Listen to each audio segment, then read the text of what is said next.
Nós vamos então começar nosso estudo desta manhã fazendo a leitura do texto que nós vamos estudar. É o texto do livro do Êxodo, capítulo 3. Êxodo, capítulo 3. Antes de fazer a leitura, tô lembrando que nas oportunidades que eu tive de compartilhar o estudo com os irmãos nos domingos pela manhã, eu fiz o estudo desses primeiros capítulos de Êxodo, né? Tem os vídeos gravados aí, depois, os irmãos, se alguém não assistiu, pode ver. E hoje nós vamos dar continuidade ao capítulo 3, porque no último estudo que eu dei, nós dividimos esse capítulo em três partes, né, para ficar mais fácil de nós pensarmos e meditarmos nele. A primeira parte é aquilo que Deus diz acerca do seu povo, ele diz acerca de nós, né, o que ele falou sobre Israel. A segunda parte é aquilo que Deus diz acerca de si mesmo, como que ele se revelou a Moisés e como que ele se revela a nós.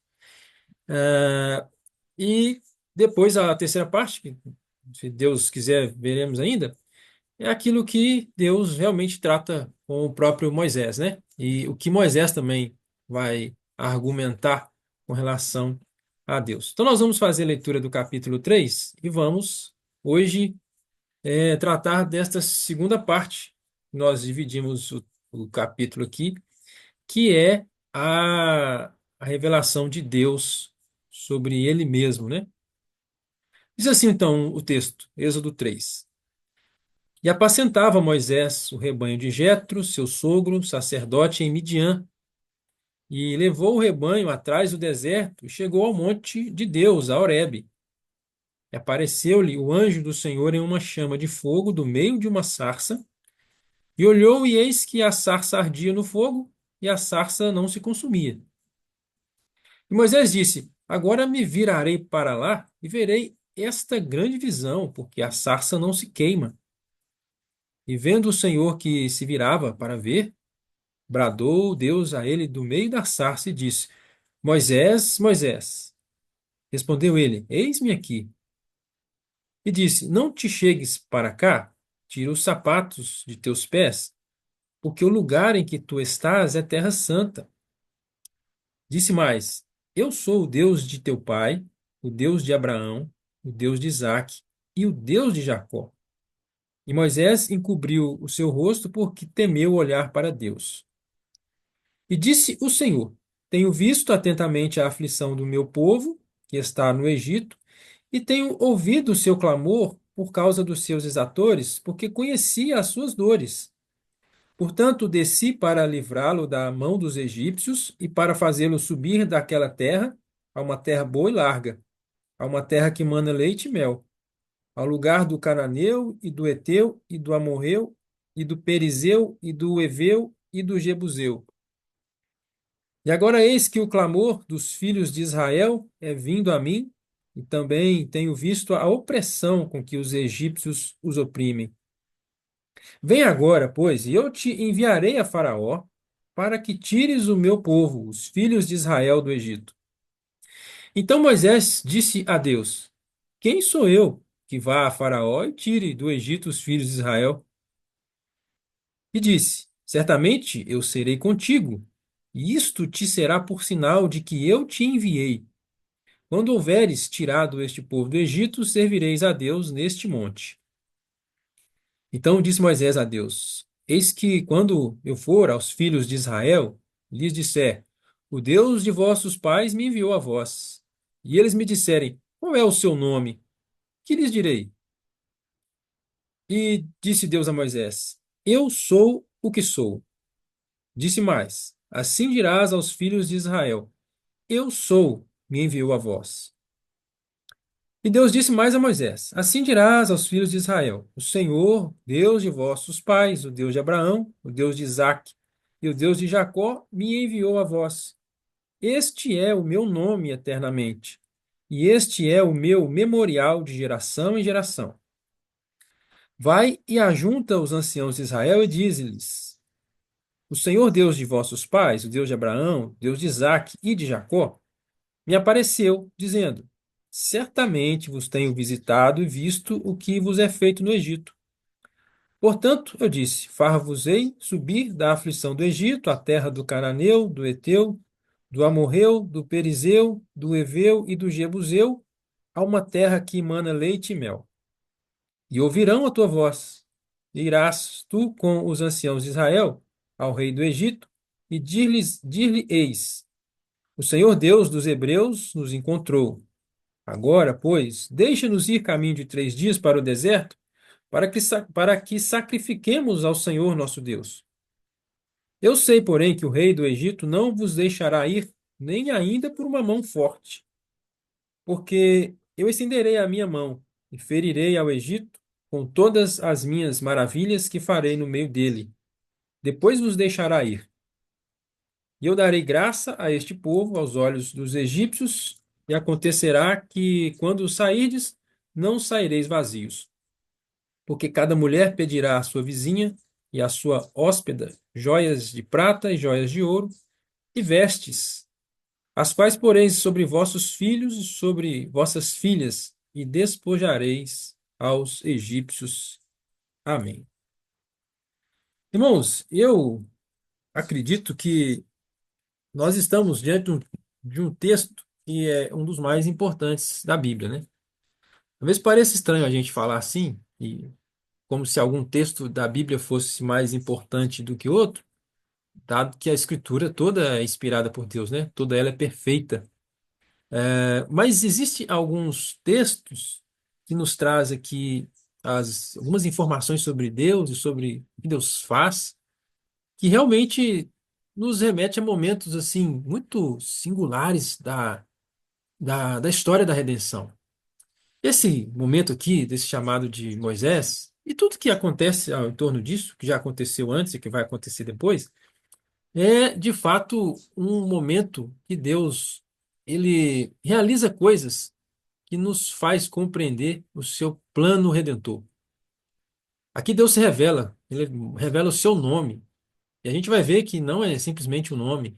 Ele está se revelando a Moisés, se revelando ao seu povo como o Redentor, como aquele que salva, aquele que liberta, aquele que toma para si o povo e ama esse povo e faz com esse povo coisas maravilhosas, frutos de um amor que Deus tem para com este povo, né? E este êxodo que vai acontecer já a partir desse chamado aqui de Moisés, ele prefigura a obra redentora de Cristo. Como Deus nos salva dos nossos pecados, como Ele nos salva do mundo, né? Da escravidão deste mundo por meio de Cristo, nosso Redentor, o nosso libertador, aquele que tem o um nome acima de todo nome, pelo qual importa que nós invoquemos e sejamos salvos, e esse é o único nome, o nome de Cristo, né? Como a Bíblia nos ensina no Novo Testamento, é um nome que deve ser crido e invocado para possamos ser salvos, né? Então, de fato, é um texto que traz esse significado muito especial. E daí para diante, Deus vai sempre se referir a esse momento da história da redenção para nos fazer lembrar de quem Ele é, o que Ele faz, suas promessas, como Ele cumpre suas promessas e as revelações que Ele nos dará acerca dele mesmo, né? Esse texto também nos faz pensar, irmãos, como que Deus é amoroso, né? Como que Ele tem um amor paternal para com o seu povo, como Ele nos ama, como que Deus se expressa e manifesta, né? Essa graça sobre nós. Esse Deus que é o Deus Todo-Poderoso, Deus que criou os céus, a terra, Deus de tudo, Deus que não precisa de nada nem de ninguém, que faz coisas maravilhosas, como nós conhecemos aqui da narrativa do Êxodo. Um Deus que opera milagres, um Deus que é dono de todos os homens, inclusive dos poderosos, como era a própria vida de Faraó. Tudo estava na mão de Deus. Ele criou tudo, ele fez tudo, tem todo o poder, toda a glória está nele mesmo. E ainda assim, Deus quis ah, falar conosco, né? Agir não só em nosso favor, mas conosco. Agir por nosso intermédio também. É isso que Deus está fazendo com Moisés aqui, né? Deus tão grandioso, agora ele quer se valer aqui de um homem fraco, falho, cheio de defeitos, né? Um homem pecador que era Moisés. Então, esse Deus que é assim tão diferente de nós, não é tão elevado, ele às vezes se abaixa, né? Ele vem até nós para tratar conosco, para relacionar conosco. Isso é uma coisa muito maravilhosa, nós sabermos que Deus quis fazer assim, né? Quis contar com nós, conosco, né? Pessoas tão fracas, pecadoras, insignificantes diante dessa grandiosa glória de Deus, né? Nós somos assim, né? Incapazes de tudo, de fazer qualquer coisa.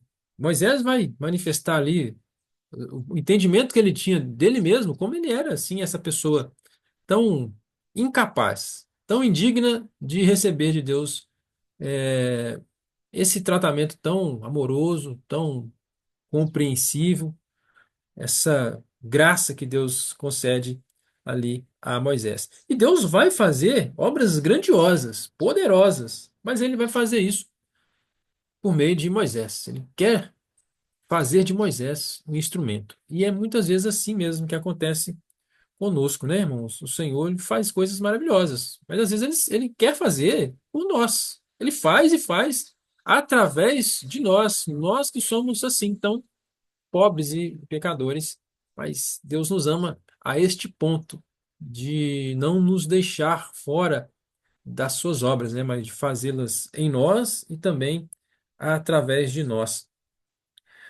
Então, assim, e nós sabemos que isso nos deixa maravilhados, né?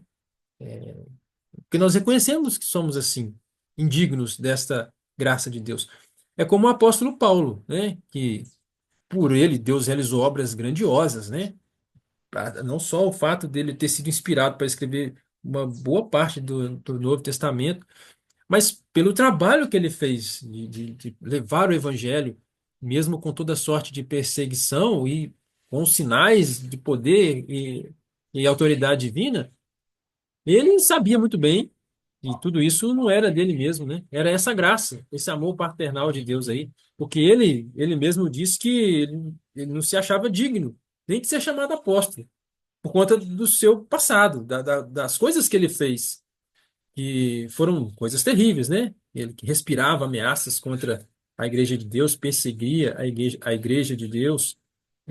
Então ele entendeu que ele era o pior dos pecadores, aquele que Deus não deveria ter se valido dele para poder fazer o que fez.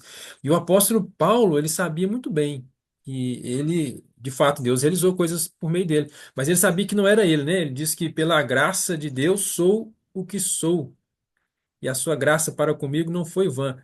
Antes trabalhei muito mais do que todos eles, né? Todos os outros, os discípulos de Cristo, né?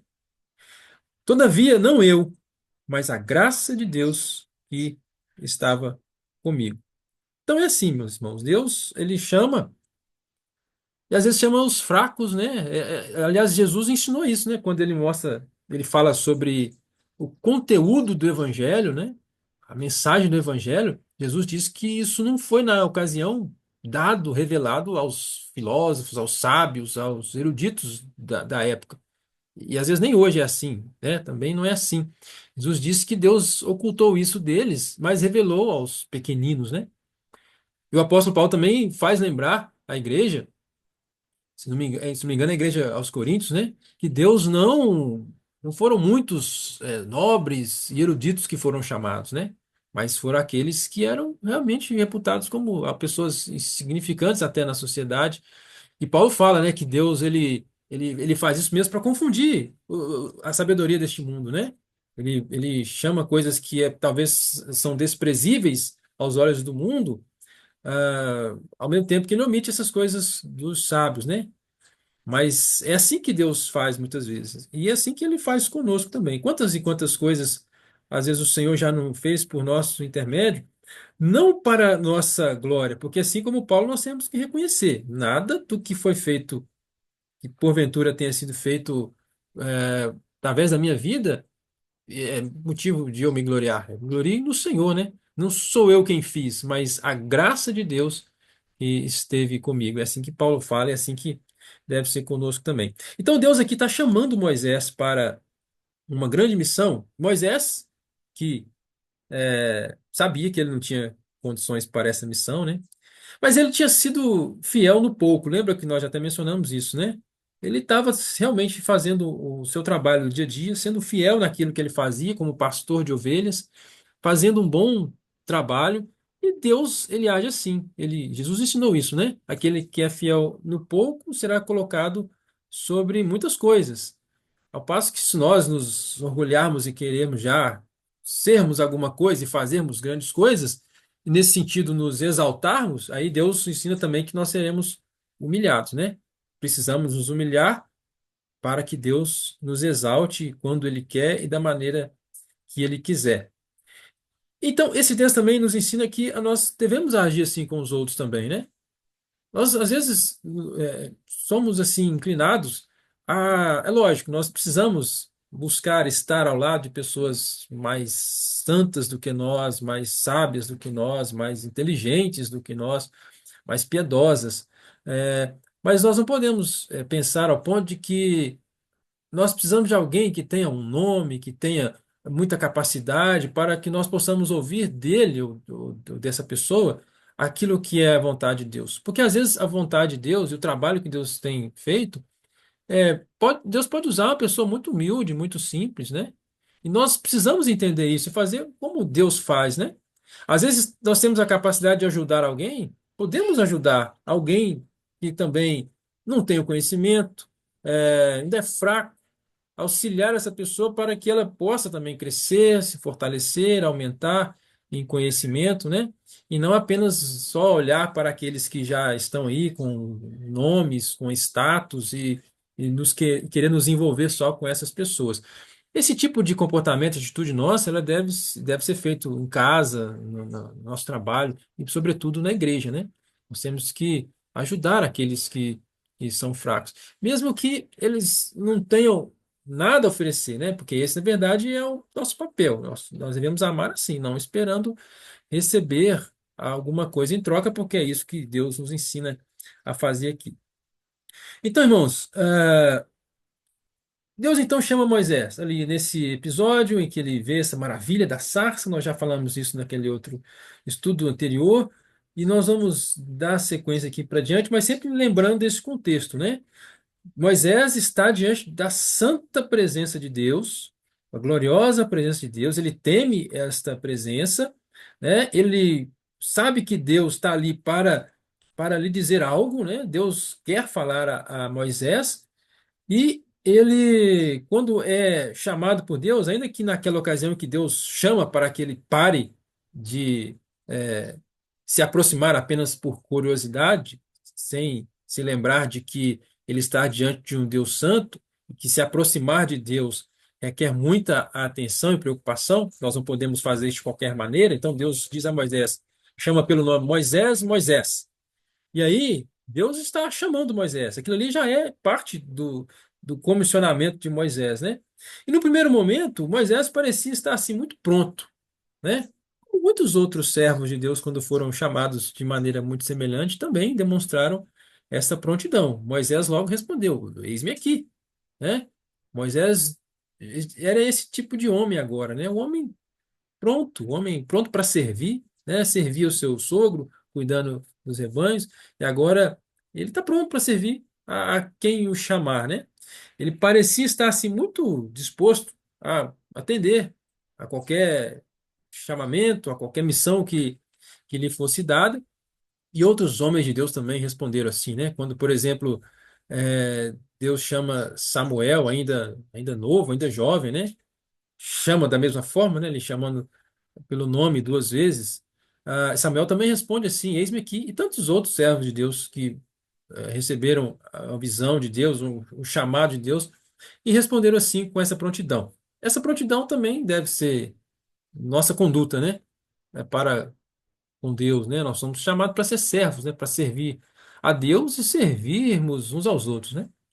Só que quando Moisés começou a entender o que que Deus estava querendo fazer, aí Moisés, ele já não estava tão pronto assim, né? Ele disse: Eis-me aqui.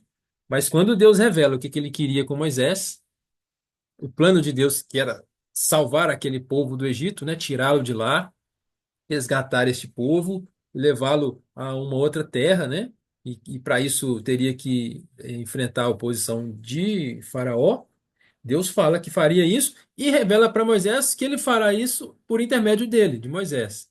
Aí Moisés, quando ele contempla essa missão, além de toda a capacidade que ele entendia ter, aí ele já começa a trazer algumas desculpas, né? Nós vamos ver que no capítulo 4 é onde ele mais apresenta suas escusas aí, suas desculpas, né? Para que não fosse ele, então, esse escolhido aí, né? Que pudesse escolher outro, ao ponto até de Deus se irar com ele, né?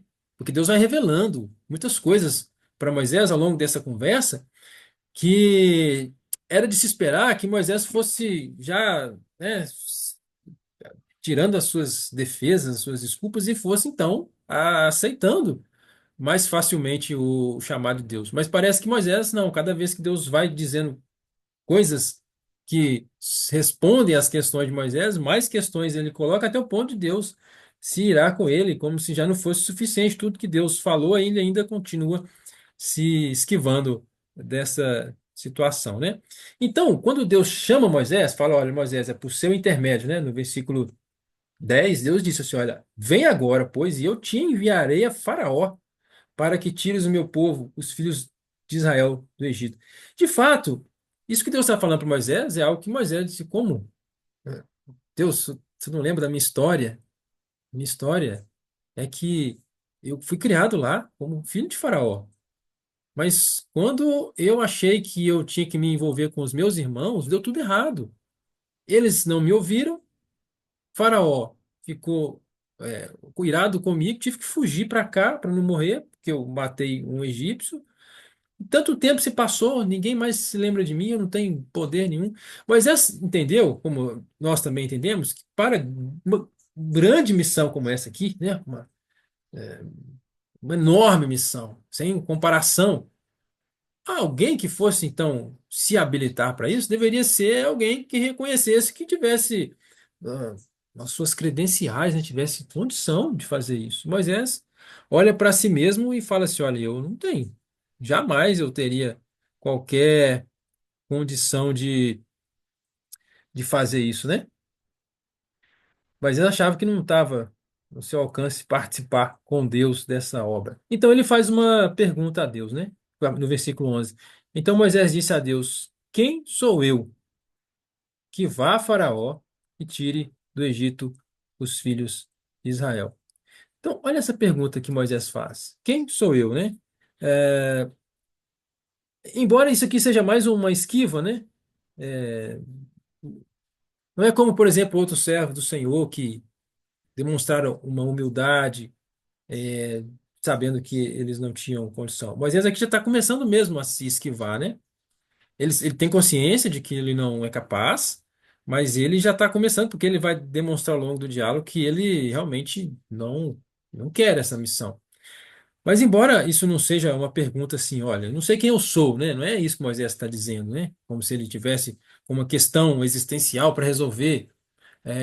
Não, ele sabe muito bem quem ele é, justamente por isso que ele está dizendo para Deus isso, né? Ele sabe quem ele é, ele sabe que ele fracassou, ele sabe que ele tentou uma vez lidar com essa situação do jeito dele, deu tudo errado, né? Ele teve que é, romper com o seu estilo de vida, foi passar por muito tempo nessa peregrinação lá no deserto. Muitas coisas aconteceram, né? Moisés estava recordando aqui do seu passado, das suas derrotas, né? De tudo que aconteceu. Ele sabia que ele não tinha a menor condição de voltar ao Egito e falar desse assunto. Até porque quando ele tentou ajudar um deles, não, um dos seus irmãos, dos judeus, já começaram a indagar, mas quem é você? Quem que constituiu autoridade, juiz sobre nós? Moisés sabia que ele não tinha. Se ele não tinha na época que era o príncipe do Egito, né? ficou criado como filho de Faraó, muito menos agora. Se ele voltasse para o Egito e falar com seus irmãos, talvez, é isso que ele devia estar pensando, quem é você, Moisés? Você não é aquele Moisés que uma vez tentou fazer alguma coisa, mas foi banido aqui porque não podia mais permanecer no reino? Agora, depois de 40 anos, você aparece aqui falando que Deus vai te usar para resgatar o povo dele do Egito. Se já não era fácil naquela ocasião, agora, para Moisés, então, era realmente muito mais difícil. Na verdade, era impossível, aos olhos de Moisés, ser esse instrumento de Deus aqui, né? Então ele pergunta, mas quem sou eu? Só que essa pergunta de Moisés, irmãos, que muitas vezes nós fazemos também assim, né? Às vezes não, às vezes nem conscientes fazemos essa pergunta para Deus. Meu Deus, mas quem sou eu? Não sou ninguém. Às vezes o Senhor nos dá uma compreensão de alguma tarefa para o reino, para a glória de Deus. Ou nem assim tão relacionado à igreja, mas relacionado à menor igreja, que é a nossa casa, né?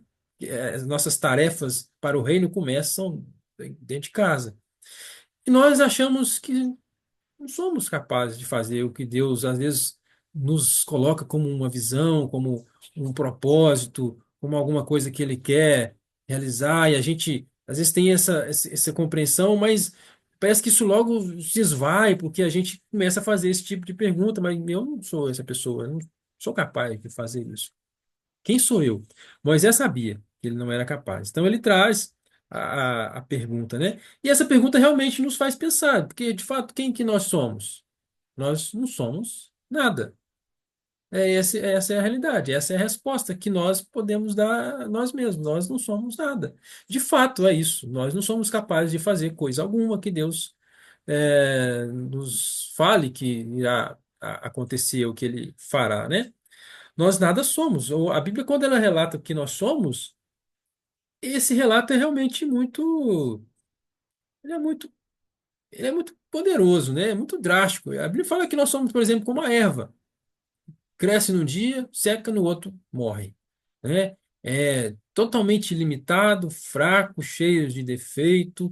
Nem o conjunto de nós todos significa alguma coisa para o Senhor, muito menos nós individualmente. Somos nada, né? Somos às vezes, quando nós olhamos para nós compreendemos assim o tanto que nós somos insignificantes diante de Deus. Porque Deus fala que até mesmo as nações são reputadas como nada perante Ele, né?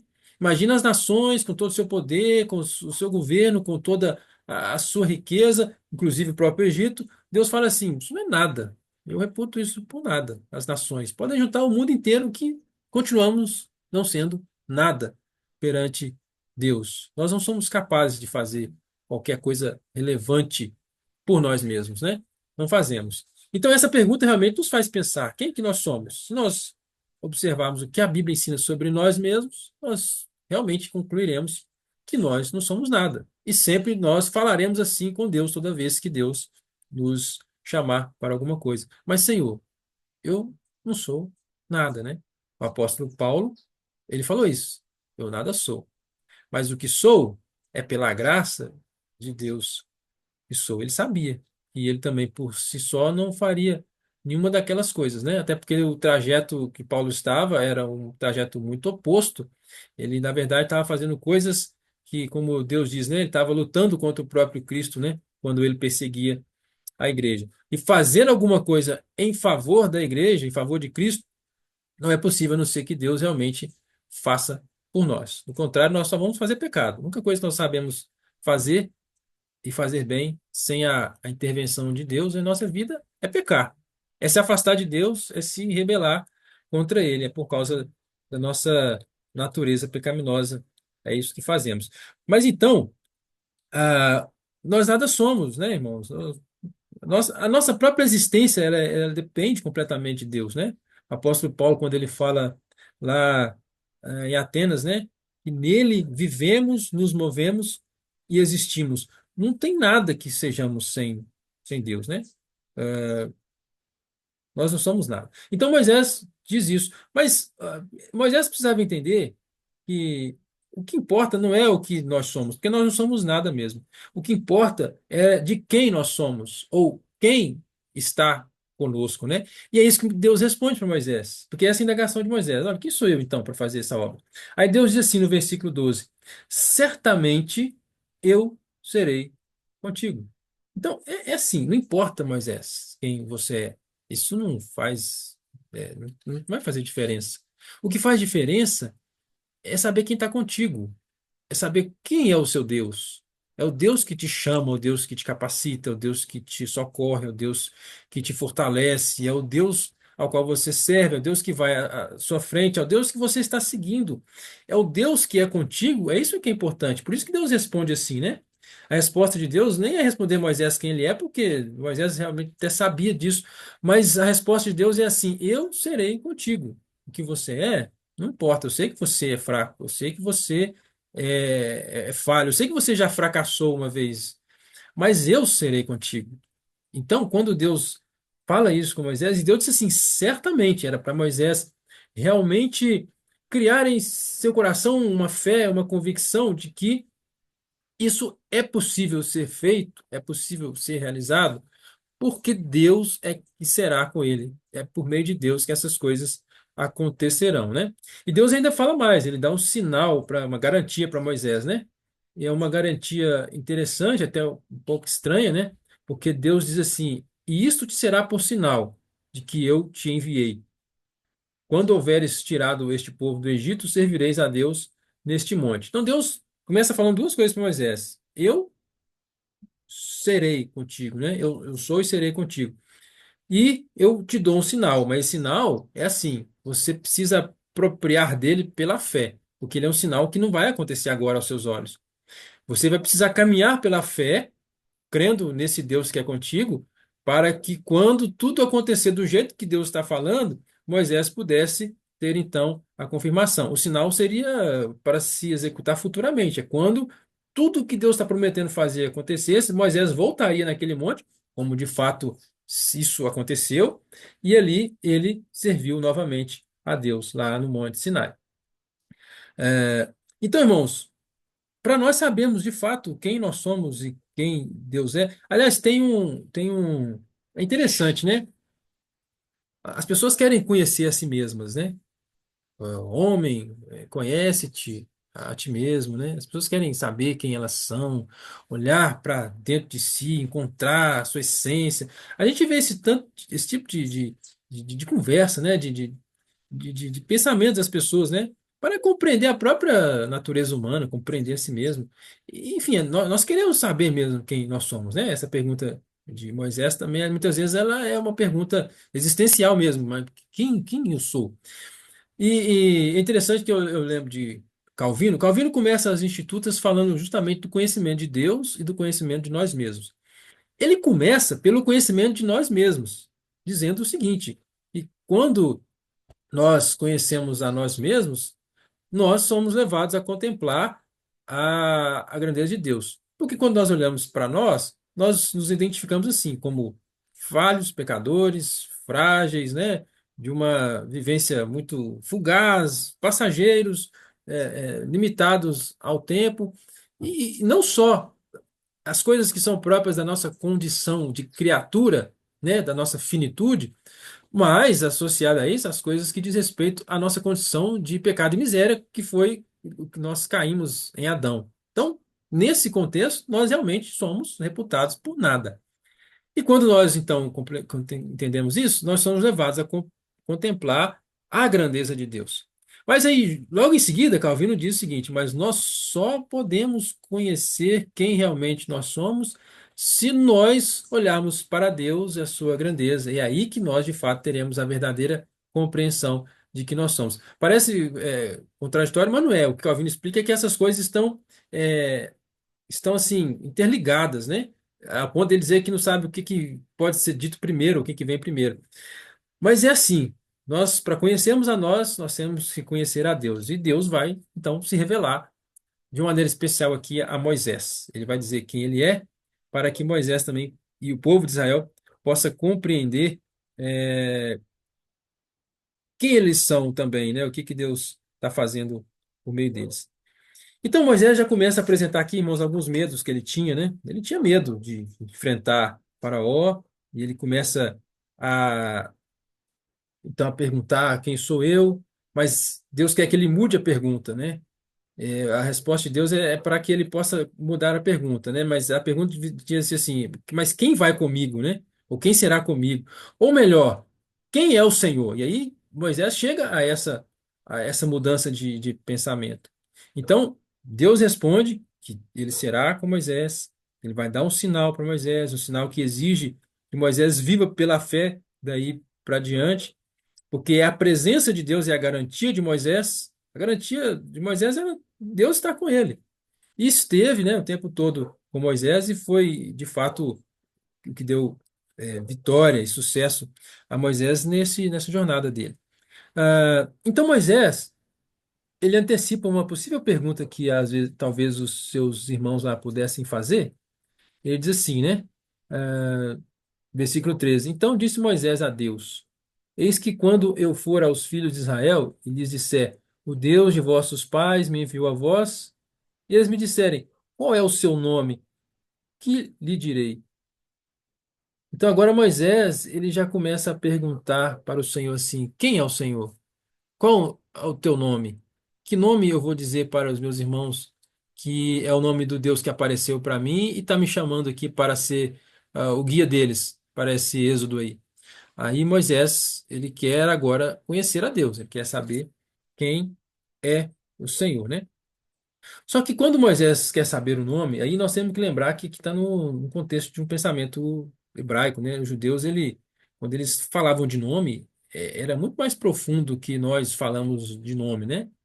Nós falamos, você conhece fulano? Aí você fala, conheço. Eu tenho ele lá no Facebook. Esse tipo de conhecimento é um conhecimento muito superficial, mas quando você quer saber se a pessoa realmente sabe quem é, você tem que ser muito mais específico. Não é conhecer de saber o nome, né, de conhecer de vista, como nós costumamos falar. Mas para o judeu, conhecer, saber o nome era muito mais do que isso, era saber quem é a pessoa mesmo, é conhecer a pessoa, é ter uma compreensão mais próxima, mais íntima da pessoa, né? Então, o nome para o povo judeu, ele representava muito mais do que um título pelo qual as pessoas se diferenciavam umas das outras na sociedade, né? E ele tinha a ver com aquilo que a pessoa é. Tanto é que Deus faz isso muitas vezes, né? Ele até muda nomes das pessoas para mostrar algumas realidades muito mais profundas na vida dessa pessoa, né? Alguma transformação que Deus fez, alguma expectativa de algo que Deus ainda fará com essa pessoa no futuro. Então, o nome para o povo judeu, quando Moisés quer saber que o nome de Deus, ele não quer meramente saber qual que é o título pelo qual Deus vai ser conhecido. Ele quer conhecer a pessoa de Deus. Ele quer que Deus se revele a ele em seu ser, a sua essência, né? Assim, a resposta que Deus dá é uma resposta também muito curiosa, porque Deus dá um nome a si mesmo bem diferente e que alguns podem até achar que Deus, na verdade, não quis revelar, ele quis mais ocultar, né? Porque é um nome meio enigmático, misterioso, né? O nome que pode ser traduzido por Eu sou o que sou, mas é de fato um nome que revela um conteúdo muito grande, né? Que nós nem teríamos condição de falar isso aqui num estudo, né? Mas ele revela muitas coisas sobre Deus, esse nome que Deus é, se revela agora ao povo. Não é que o povo não sabia quem era Deus. Essa pergunta que Moisés antecipa, não é que o povo era ignorante de quem Deus era, porque até que de certa forma poderia ser assim, né? Porque já se passaram muito tempo, já se passou muito tempo e esse povo não está se relacionando assim tão proximamente de Deus. Mas os pais, né, os antepassados, Abraão, Isaac, Jacó e todo o povo de Deus que vem dessa família, já eles já tiveram uma experiência com Deus, né? Eles já tiveram momentos em que Deus se manifestou, e é interessante que quando a Deus se manifesta, no livro do Gênesis a gente vê isso, né? As manifestações de Deus. Quem dá nome a Deus é o próprio homem, né? O próprio servo de Deus a quem Deus se revela, né? Esse é o Deus que vê, esse é o Deus presente. Então, diante daquela manifestação de Deus, os servos, os adoradores de Deus, eles chamavam a Deus, né? E davam algum adjetivo a Deus. Só que aqui não, aqui é Deus que está dizendo o seu próprio nome acerca de si mesmo, né? Então, por exemplo, Deus já era conhecido, né? E assim também será conhecido em toda a Escritura com outros nomes, né? Outros títulos que nós já somos familiarizados com eles, né? Por exemplo, o nome muito conhecido pelo qual Deus é chamado na Escritura, que é El Shaddai. Esse El, né? É o nome mais comum, né? Que aparece sobre Deus na Bíblia, né? Então, por exemplo, o nome Elohim ou El Elyon, que é um dos nomes comuns, né, que é dado a Deus. Na verdade, esse nome Elohim, como até o irmão Joel estava tratando no estudo sobre os anjos, né, mostra que é um nome que às vezes é dado, é utilizado não só para Deus, né, mas às vezes para Deus e foi utilizado até para se referir aos anjos, né, mas era um nome pelo qual o Deus verdadeiro também era nomeado, que era um nome comum para se falar sobre Deus, né, o deuses. Então, nós temos aí alguns nomes de Deus, né? Pelos quais Deus é conhecido e já tinha se manifestado aos pais, né? Abraão, Isaac e Jacó, anteriormente. Mas o objetivo agora de Deus com essa revelação, essa nova revelação, é muito mais do que falar de seu nome. É a maneira como agora Deus quer que o povo se relacione com ele, né? Então, conhecer o nome de Deus significa experimentar, né, esse conhecimento para o povo judeu também. Toda vez que nós pensamos em conhecer alguém, conhecimento, ele é muito mais profundo do que a gente fala de conhecer também, né?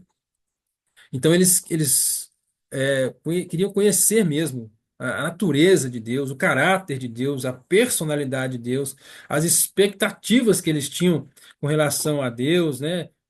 Para conduzi-los na esperança, na fé. Eles, quando se perguntava o nome, era esse tipo de coisa, né? Da natureza da pessoa que se queria saber. Então, é uma revelação de Deus assim, realmente ainda misteriosa, né? Alguns falam desse nome com o qual Deus se revela, como se fosse um nome ainda coberto de mistério. Mas é também uma revelação. Deus está revelando aqui um nome pelo qual agora ele quer que o povo o conheça. Eles precisavam saber quem é Deus para que eles se engajassem com Moisés nesta obra que Deus vai fazer. Para que eles estivessem realmente unidos a Moisés e a Deus e conhecessem bem esse Deus pelo qual eles agora passarão a invocá-lo. E a ideia aqui é de que o nome de Deus também é dado por Deus aqui para ser o nome pelo qual Deus, a partir de então, deveria ser invocado para que o povo fosse salvo. Então, o povo de Israel precisava saber qual o nome pelo qual nós vamos clamar para que possamos ser salvos. Quem é o nosso Deus? O que ele, o que ele faz? Quais são os seus atributos, né? Porque, por exemplo, o texto diz assim, quando Deus começa a revelar o seu nome, ele diz assim, ó, versículo 14. Disse Deus a Moisés: Eu sou o que sou. Diz mais: Assim dirás aos filhos de Israel: Eu sou, me enviou a vós. E Deus disse mais a Moisés: Assim dirás aos filhos de Israel: O Senhor, Deus de vossos pais, o Deus de Abraão, o Deus de Isaque, o Deus de Jacó, me enviou a vós. Olha só, este é o meu nome eternamente. Então era por este nome que Deus queria agora ser conhecido por este povo, e esse seria assim conhecido para sempre. E este é o meu memorial de geração em geração. A ideia de memorial aqui é uma ideia também que traz aqui o próprio texto do hebraico, é como se fosse uma recordação, um nome para ser sempre recordado, invocado, a ideia de invocação aqui. É memorial para quê? Para que todas as vezes que o povo é, contemplasse a Deus e o seu nome, eles invocassem o nome de Deus para que eles pudessem ser salvos. Aliás, Deus disse isso, né? Se não me engano, através do profeta Isaías, né? Ou melhor, o profeta Joel, quando fala que todo aquele que invocar o nome do Senhor, aí aparece o nome Yahvé, né? Esse tetagrama aqui, que é como se fosse esse nome de Deus resumido, né? Nesse eu sou, no hebraico, que acaba ficando só as quatro letras, ainda vou falar mais sobre isso, mas Deus disse, através do profeta Joel, todo aquele que invocar o nome de Yahvé, ele será salvo. E isso é repetido lá no Novo Testamento, né? Lá em Atos capítulo 2, no discurso de Pedro, né? Todo aquele que invocar o nome do Senhor será salvo. Então, quando Deus revela o seu nome, está se revelando a si mesmo, é o Deus que salva, é o Deus redentor, para que o povo soubesse a quem invocar e como invocar esse Deus para obter a sua salvação. Então, Deus começa a dar o seu nome. O nome é o nome pessoal de Deus, né? Deus é pessoal. Deus não é uma força como as pessoas podem imaginar, né?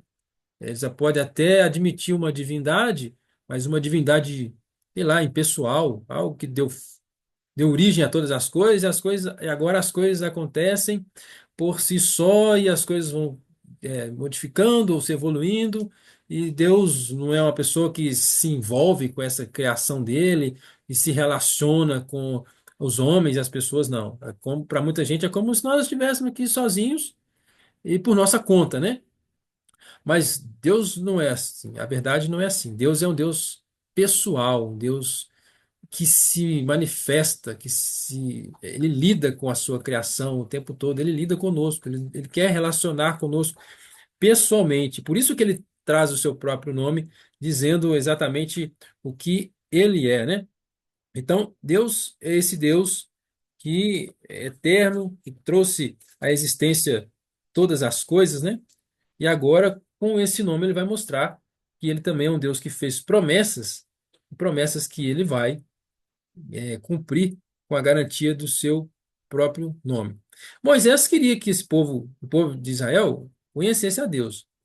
Pode ser que até que o povo não fizesse essa pergunta para Moisés, mas ele não queria chegar lá junto aos seus irmãos e eles acharem que Moisés, o povo pensasse que ele tivesse ouvido vozes da sua cabeça, né? Ou tivesse inventado tal coisa, ou não tivesse autoridade para falar de Deus, então ele queria que o povo se certificasse de que de quem era Deus. Porque o povo tinha uma compreensão de quem era Deus. E talvez essa pergunta de Moisés era para que o povo pudesse identificar assim, olha, vamos saber se Moisés se encontrou com Deus mesmo. Vamos perguntar para ele. É, quem é o Deus que se manifestou a ele? E quando Moisés então dissesse o nome de Deus, é possível que o povo não teria dúvidas de que Moisés de fato esteve com Deus. Então, irmãos, esse nome, versículo 14, Deus então responde a Moisés, qual é o nome? Moisés perguntou, qual é o seu nome? E Deus então responde no versículo 14, eu sou o que sou. Esse essa expressão aqui, né? Primeiro momento, Deus fala de uma maneira que ele expressa o nome em mais de uma palavra, né? Eu sou o que sou. Alguns até dizem que esses verbos aí, né? O verbo ser aqui, que é traduzido como ser, ele, dependendo do contexto, ele pode ser traduzido como no presente ou no futuro. Então, poderia Deus ter dito assim: eu serei o que serei.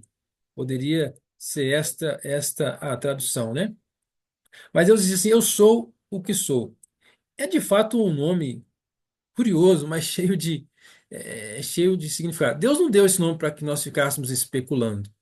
Ele deu esse nome e a partir da continuidade da sua revelação, nós temos condição de compreender o que que Deus quis dizer com esse nome, né? É, Deus já tinha dito para Moisés, parece que Deus usa uma linguagem aqui para deixar bem claro para Moisés. Ele já tinha dito assim, lá no versículo 11, eu sou, melhor, no versículo 12, eu sou contigo. Porque ali também, no versículo 12, veja bem, e disse Deus, né? Certamente eu serei contigo. Aqui também poderia ser traduzido tanto no presente quanto no futuro. Poderia o texto estar dizendo assim, eu sou contigo. e eu no sentido de que é e continuar sendo, e essa é a ideia. E aí, no caso aqui, já veio traduzido como eu serei contigo, mas não significa que não era. Ele é e continuaria sendo durante toda essa obra, né? Então, olha que coisa maravilhosa, né? Nós pensarmos assim, que o Deus Todo-Poderoso é conosco, né? Eu sou contigo. Então, esse nome, irmãos, que na verdade não tem, talvez, uma tradução muito precisa, né? É porque na língua hebraica nós sabemos, até certo momento da história, essa língua não era escrita com as vogais, era só as consoantes, né? Mas o povo judeu preservou aí a tradição vocálica das palavras, né? Mas mesmo assim, não é uma tradução precisa, né? O nome talvez que mais corresponde ao nome pelo qual Deus se revelou ali é o que nós conhecemos como Yahvé, né? Mas é o tetragrama das quatro letras aí, né? YHWH, que é as consoantes que aparecem no nome de Deus, né? Então, o judeu ele temia, né, pronunciar o nome de Deus, com medo de pecar contra o mandamento de não tomar o nome de Deus em vão, porque ele entendia que esse era realmente o nome mais precioso pelo qual Deus se revelou. Então, quando às vezes eles liam, né, o texto escrito, né, eles às vezes trocavam o nome Yahvé, o nome de Deus, pelo nome Adonai, que era um outro nome pelo qual também Deus era chamado, ou às vezes trazia só assim o nome, ao invés de dizer, falar, ou escrever o tetragrama ali. Mas esse nome revela muitas coisas, irmãos. Ele, assim, é um nome precioso. Eu serei contigo, eu sou, é o Senhor se revelando aqui. E ele traz algumas coisas que diz respeito aos atributos de Deus. A primeira delas é que Deus, ele é autoexistente. Toda vez que nós falamos de nós mesmos, eu sou, nós temos que completar com alguma coisa, né? Nós temos que dar alguma outra palavra, algum outro adjetivo, né? Eu sou pai, eu sou isso, eu sou aquilo. Nós não somos sem essa complementação. Nós somos alguma coisa. Nós temos que dizer relacionados a que nós estamos existindo aqui. Mas Deus não, ele não precisa de complemento. Ele diz: eu sou o que sou. Porque ele é tudo em si mesmo. Ele não precisa de nada nem de ninguém. Ele é eterno, suficiente. Ele existe, sempre existiu, ele existe agora, existirá sempre, né? Ele é tudo em si mesmo, como diz a Bíblia, como também diz a Confissão de Fé. Se nós formos pegar o que a Confissão de Fé fala sobre Deus, nós vamos ver esses muitos atributos de Deus, né? Da sua eternidade, da sua imutabilidade. Deus sempre é. Ele nunca deixará de ser, ele sempre é o que é. É como se para Deus fosse um eterno presente, né? Para nós não. Nós nem sabemos o que é presente, que ele só passa, né? O presente, nosso presente só passa. O que a gente fez daqui a pouco já é passado. Então, nós somos presos a essas coisas, né? Limitados. E nossa existência, ela depende completamente de outro, no caso é de Deus, mas Deus não depende de nada, nem de ninguém. É isso que o apóstolo Paulo fala também, lá em Atenas, né? Ele não depende de ninguém o servir, ele não depende de ninguém para ser o que ele é, ele não depende de nada. Deus em si mesmo, ele é tudo, né? Ah, então, Deus é aquele que está acima de todas as coisas. Ele não recebe nada de outro, não pode nem sequer deixar de existir. Ele sempre existirá, né? Ele sempre será o que ele é. Eu sou o que sou, eu serei o que serei. Deus é esse Deus eterno, né? Como dizia o Anselmo, Santo Anselmo, né? Na história da igreja, ele dizia, ele se referia a Deus num dos seus documentos, né? Quando ele fala, e ficou até conhecido como o argumento ontológico para provar a existência de Deus, ele se referia a Deus como o ser do qual não é possível pensar nada maior. É- é- Deus é aquilo que não se pode pensar nada maior do que ele. Nada maior. Ele é maior do que tudo, né? Ele diz que é tudo. Ele se revela assim para conosco. Então, Deus deu essa garantia para Moisés. Veja bem, quando Deus garante a Moisés, ele disse assim: Eu sou contigo, né? Eu sou está contigo. Quando nós pensamos, irmãos, que Deus fala assim também conosco, né? eu sou, estou contigo, eu sou contigo. Então, esse é o Deus que é o Deus de vivos, né? É o Deus eterno, o Deus que é o Deus de Abraão, Deus de Isaac, Deus de Jacó, é o Deus que é com Moisés, é o Deus que foi com o povo lá no Egito, é o Deus que é conosco, né? E a gente começa a pensar também, é, já pensando nisso, né, quando Deus se revela como Deus de Abraão, Isaac e Jacó, os pais aqui, Abraão, Isaac e Jacó, já fazia muitos anos que eles não eram mais, né? Já tinham morrido, já tinham é, deixado de existir, né? Mas Deus agora ele vai dizer, olha, eu sou o Deus de Abraão. E assim, a gente precisa pensar nesse texto aqui muito mais no pensamento do povo hebreu. O que realmente Deus está dizendo aqui é como se assim, olha, Abraão não está morto. Eu sou o Deus dele. Eu não era o Deus dele lá quando Abraão vivia. Eu sou o Deus de Abraão. Eu sou o Deus de Isaac. Eu sou o Deus de Jacó. É assim, Moisés, que você vai se referir ao povo quando eles forem dar ouvidos a você. Você vai dizer: Eu sou o Deus de Abraão, eu sou o Deus de Isaac, eu sou o Deus de Jacó. É esse Deus que é, não que era, que é o nosso Deus que também é conosco aqui, né? E Deus, então, ele mostra isso.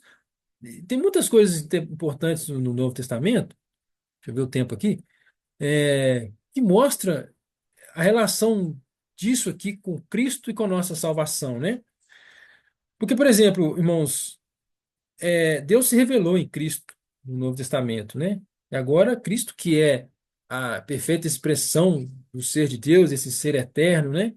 Esse Deus da aliança, um Deus da redenção, em Cristo agora ele se manifesta de maneira ainda mais plena e Cristo também ele se apropria desse título. Embora alguns achem que não, mas a minha compreensão é que quando Jesus ele tem um diálogo ali com os fariseus, ele revela exatamente isso, que em Cristo, esse Deus que é o Eu Sou, ele se manifesta como o nosso Redentor. Assim como ele salva o Egito, ele salva os judeus do Egito, né? Eu sou Yahvé, que tirei do Egito, da terra da escravidão. Assim, Cristo também é o Eu Sou, que nos tira dos nossos pecados, nos resgata deste mundo corrompido. Então, por exemplo, vamos abrir lá rapidamente, antes de nós terminarmos aqui, lá em João capítulo 8. Tem dois textos aqui que eu queria ler. É João capítulo 8.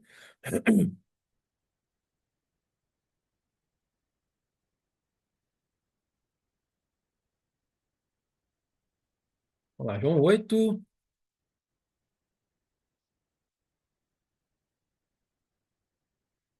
É um diálogo muito interessante aqui de Jesus com os judeus, né? E nesse diálogo, os judeus é que começam a reivindicar que eles são filhos de Abraão. Aí Jesus começa a dizer assim: olha, não, se vocês fossem filhos de Abraão, vocês não estavam fazendo essas coisas, estão procurando me matar. Abraão não fez nada disso. Aí eles vão reivindicando, não, mas nós somos filhos de Abraão, somos filhos de Deus, Abraão é nosso pai. Aí no versículo, deixa eu ver os que eu separei, versículo 28. É,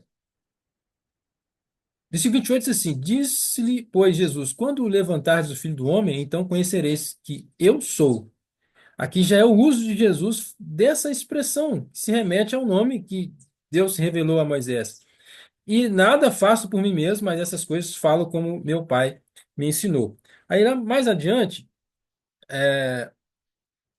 o diálogo aqui é muito interessante, mas nós vamos ler a partir do versículo 52. Disseram-lhe, pois, os judeus: Agora conhecemos que tens demônio. Morreu Abraão e os profetas, e tu dizes: Se alguém guardar a minha palavra, nunca provará a morte? És tu maior do que o nosso pai Abraão, que morreu? E também os profetas morreram? Que te fazes tu ser? Aqui a pergunta que eles fazem a Jesus, né? Quem és tu?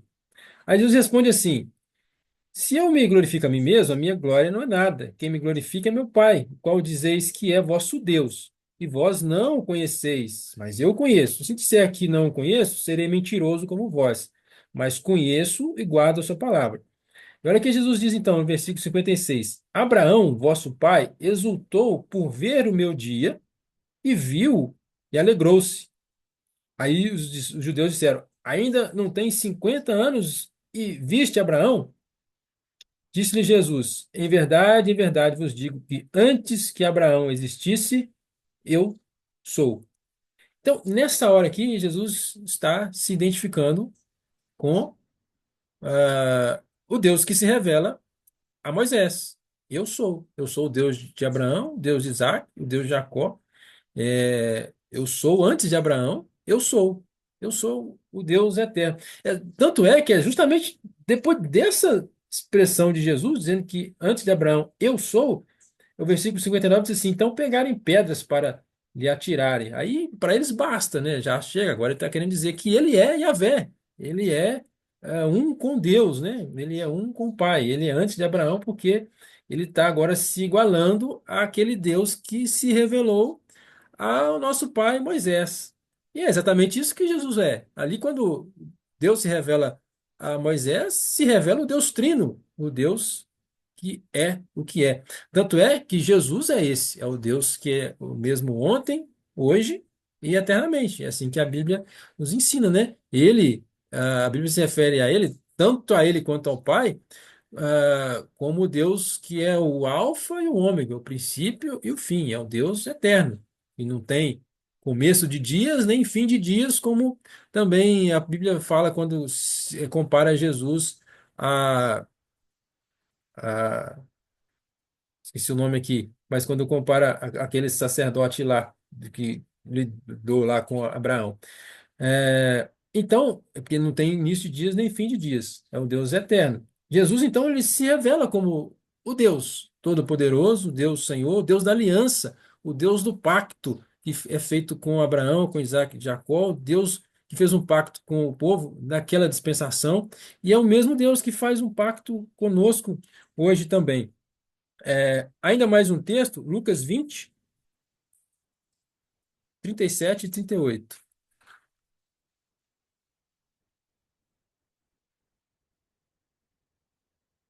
Lucas 20. Quando os saduceus começam a questionar Jesus tentando colocar Jesus contra a parede, sobre a questão da ressurreição, aí eles propõem lá um problema para ver que Jesus responde. Jesus então começa a dar respostas a ele, mas Jesus fala um negócio aqui que é muito, muito interessante. Por isso que eu digo que esse texto de Êxodo é um texto riquíssimo. É nós é que às vezes não sabemos explorar o bem. Mas Jesus dá um exemplo aqui. Ah, Jesus responde, então, a partir do versículo 36, porque já não podem mais morrer, pois são iguais aos anjos, são os filhos de Deus, sendo filhos da ressurreição. Jesus respondendo sobre a ressurreição, né? Como se dá a ressurreição. Aí ele fala algo interessante no versículo 37.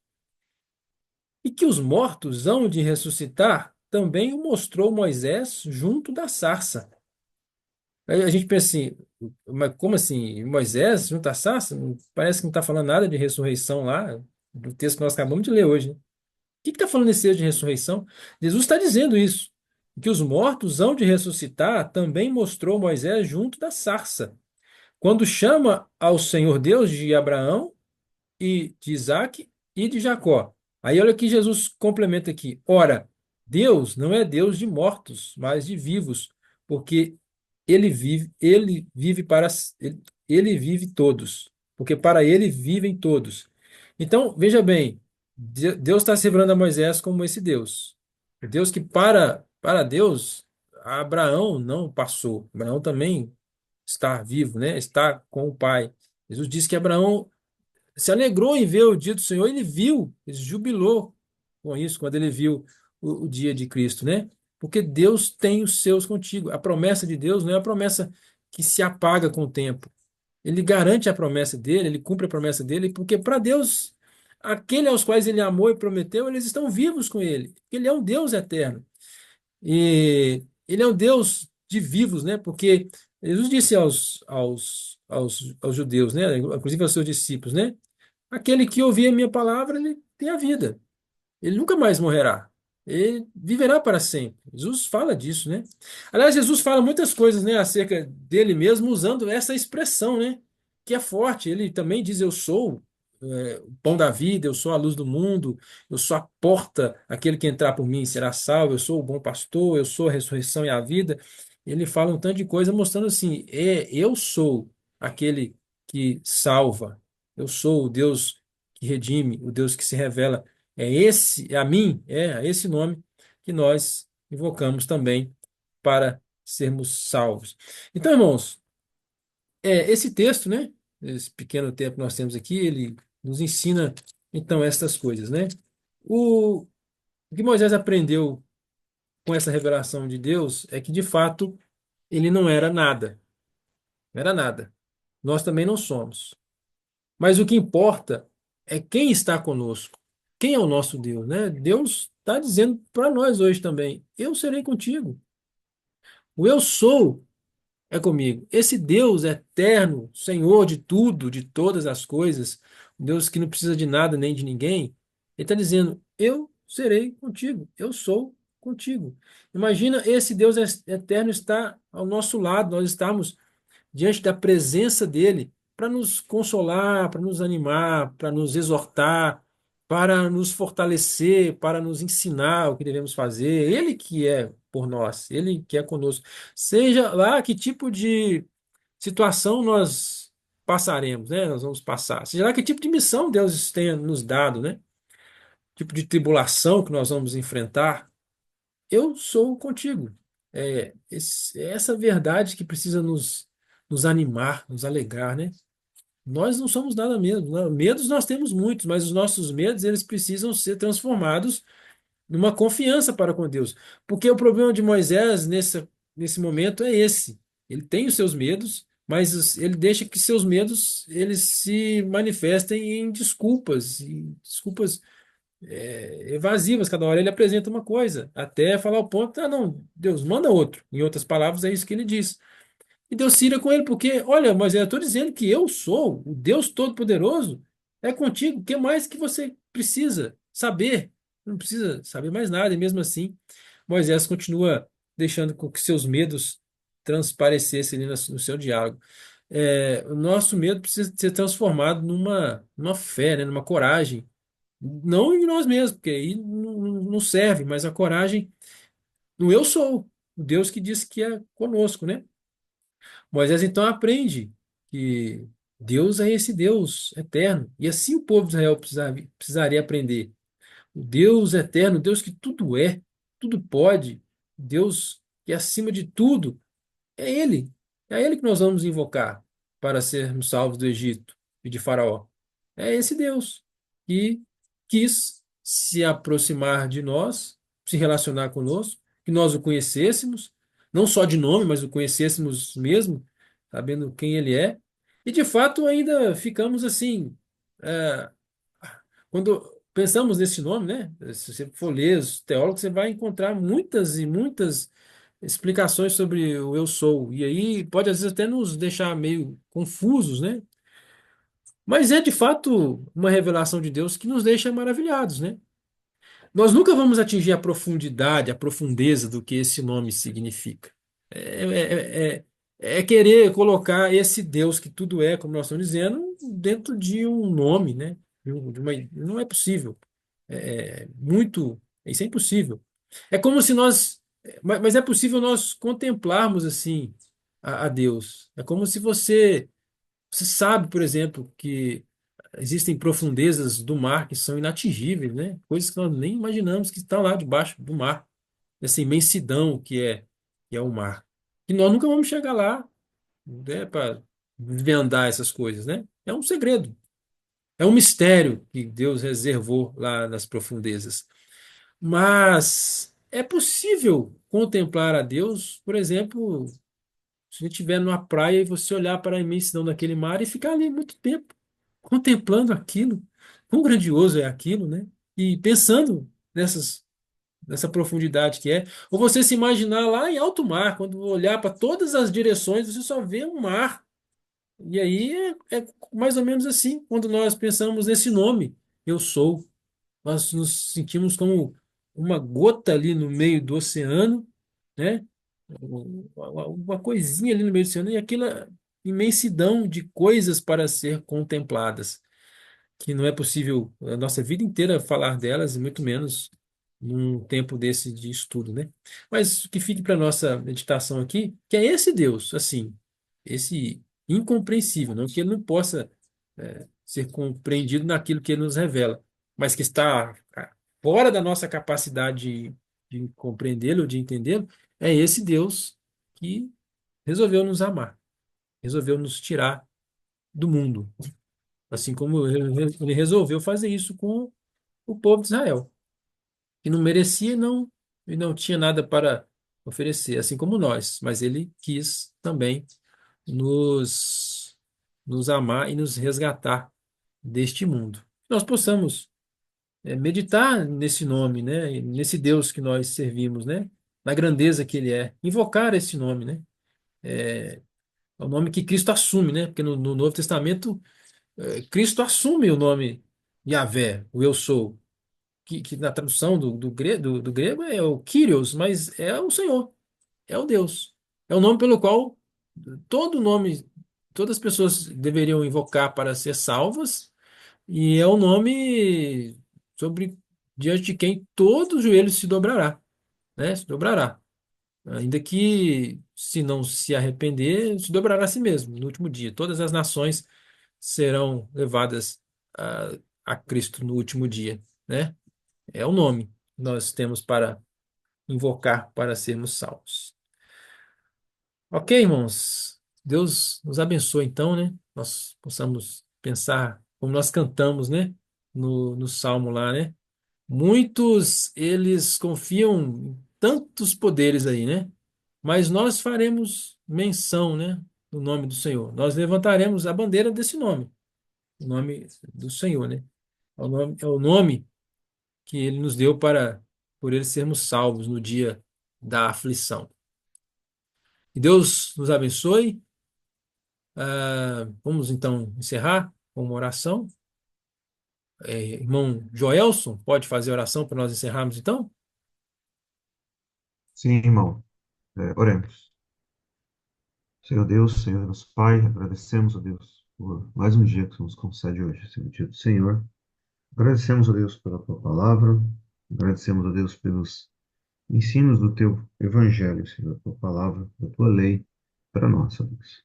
Agradecemos pelo privilégio que o Senhor nos concede, ó Deus, de termos essa palavra dada, inspirada pelo teu Santo Espírito, Senhor, de modo inerrante, de modo preciso e perfeito, Senhor. Louvado seja o teu nome por isso.